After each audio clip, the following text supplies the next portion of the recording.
இனிய என் உறவுகளுக்கு இனிய என் வணக்கங்கள். இந்த பதிவில் பார்த்தீங்கன்னா, நம்மாழ்வார் அவருடைய விண்ணப்பத்தை பெருமாள் ஏற்றுக்கிடணும் அப்படிங்கிறாரு.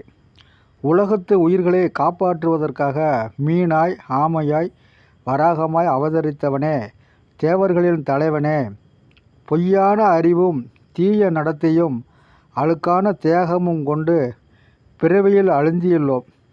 இனியும் நான் பிறவி அடையாதபடி அடியவனாகிய நான் உண்மையாக பிரார்த்திப்பதை கேட்டுருள வேண்டும் பெருமானே அப்படிங்கிறாரு.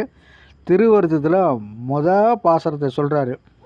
பொய் நின்ற ஞானமும் பொல்லா ஒழுக்கும் அழுக்குடம்பும் இன்னின்ற நீர்மை இனியாம் உறாமை உயிரளிப்பான் என்னின்ற யோனியமாய் பிறந்தாய் இமையோர் தலைவா, மெய் நின்று கேட்டருளாய் அடியேன் செய்யும் விண்ணப்பமே அப்படிங்கிறாரு நம்மாழ்வார். நான் உண்மையாகவே பிரார்த்திருப்பதை நீ கேட்கணும் அப்படிங்கிறாரு. அதுதான் சொல்கிறார், அடியேன் செய்யும் விண்ணப்பமே அப்படிங்கிறாரு. பாசரத்திலேயும் அழகான பாசரம். நம்மாழ்வார் திருவடிகளே சரணம். நம்மாழ்வாரை சேவிப்போம். நமஸ்காரம்.